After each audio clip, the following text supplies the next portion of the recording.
Did you ever think when you were in high school that if I keep playing and practicing hard, I can play one day in Italy or in Greece? Not even, Claude didn't even, look, this, I hate to put my sister on blast right now, but I remember getting to Italy Italy, that would have been my second year. My first year I was with Olympiacos in Greece. But I remember getting to Italy, I was in Milan, and my sister, I called her, hey, I made it, everything's fine. And my mom, okay, I hope, be careful and, maybe you can learn some language. So my sister jumps on and she said, yeah, I hope you get a chance to learn some French. So that was our, that's how much we knew about, I guess your sister learned about Milan when you were playing there. I hope she did, because I have not let that one down since. That is the highlight of that's still the. All right, back to basketball. You got through playing your days. You played for 8 years professionally, right? And Not 9. 9 years, yeah. Okay, 9 years professional. What was it like when you decided to hang it up? What were you thinking? Right now, what? It's ironic because it's the same thing. I think about when I try to approach some of the players we have. I won't get into names, but there's a point where, after watching Kobe now finally come out, it is one of the hardest things in all of pro sports when you've been successful doing something, and this is the life that we've known, and you've trained and you've seen results and you've been able to have some impact. Hey, I get to get in a better shape, so I'm going to sacrifice and do a few things, and then boom, there you're in better shape. Hey, I got to get my knee better. I'm going to go in here and do some rehab, and then boom, after that, you see the results. It's the one thing as you age that you find out it doesn't matter at that point how much work you put in, and it doesn't improve. It just maintains until it's ready to say, okay, that's enough of that. So by the end of my career, I just started feeling like the things that I was doing, I couldn't improve, because as I was pushing harder, things were getting, injured. And I couldn't sit back, because now all of a sudden I'm getting out of shape, so bad that by the time I get back and I want to do it, I can't get, I can't push through things and get results like I once was.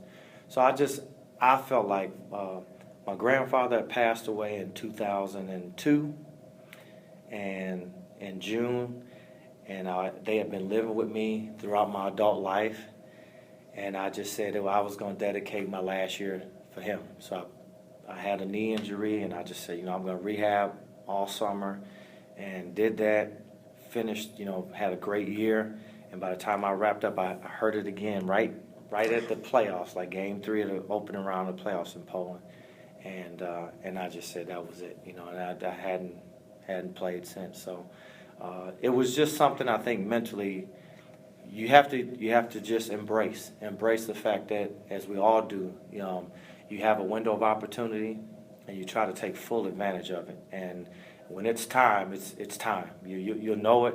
You fight it, and that's what most of us do.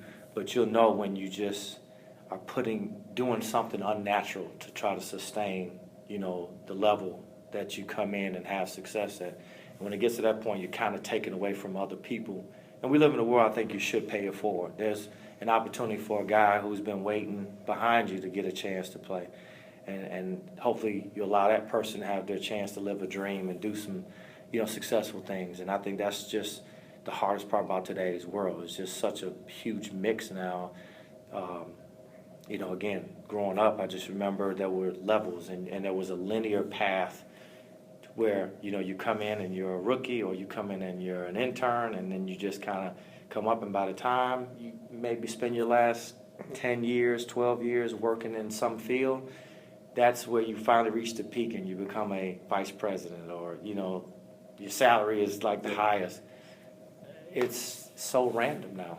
It's such a random thing. And we're competing, people at the end of their careers are competing against young kids and young adults who are just starting careers. And it's just probably one of the hardest things, I think, to do, is give up something that you feel like you've prepped your whole life to be able to do. All right, your role here with Memphis, You're an assistant coach. This is your first true assistant coaching job, isn't it? I was also in Minnesota. Minnesota. Yep, Okay. yep. Is that where you met Coach Yeager? I met, God, let it go even back further than that. So I met Coach Yeager. I was in charge of the D-League basketball operations, and when I worked in the league office in New York. And Dave was at Dakota for years, and Coach Stickner was at Fort Wayne. And I was in charge of all the salaries for the players, which we control through the league office, setting the salary caps, and then the referees and just general basketball operations.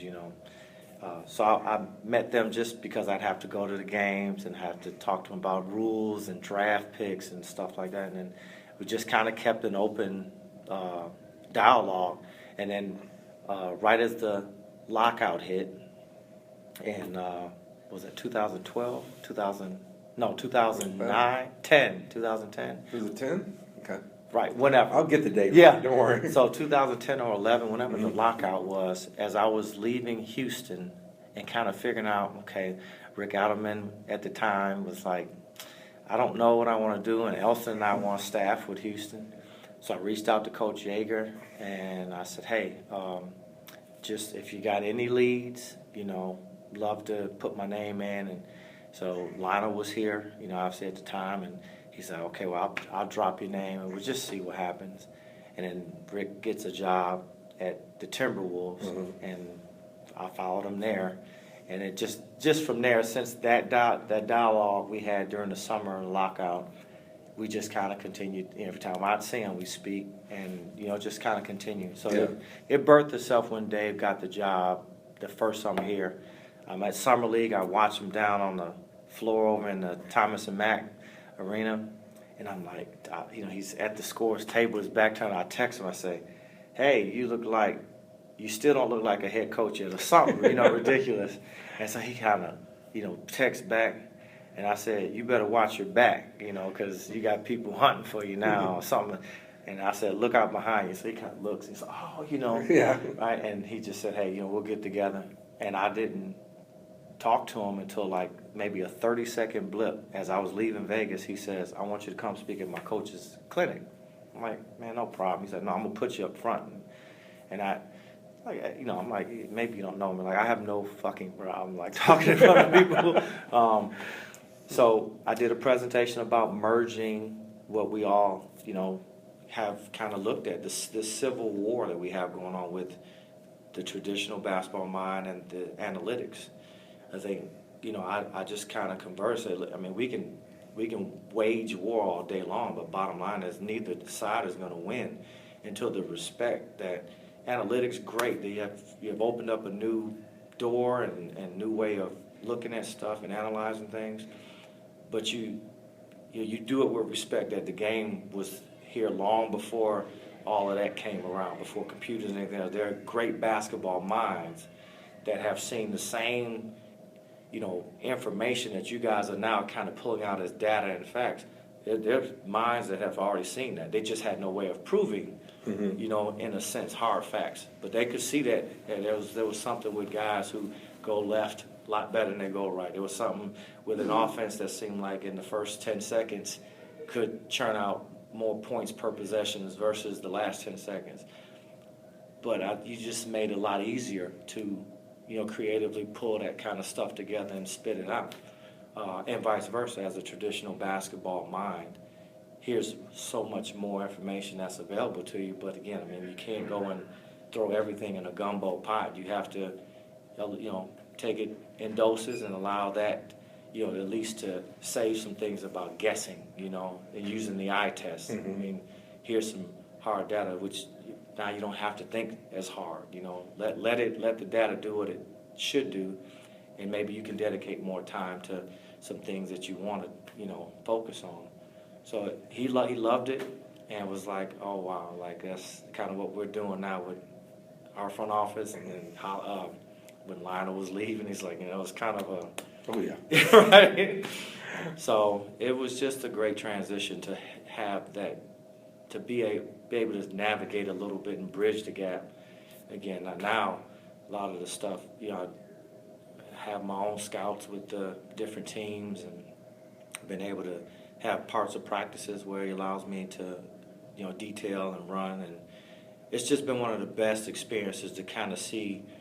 We all have knowledge, but great teachers is how you translate all this knowledge you have and simplify it to the audience you're speaking to. And you speak to different audiences. So you talk to coaches, you can gab it up and upgrade all kind of language, and talk things that other coaches might understand, but you can't say the same thing when you're talking to players. And these are young men that don't have the same experience that we did 20 years ago coming into the game. They're very physically, like, off the charts, but mentally and psychologically just don't have the experience we had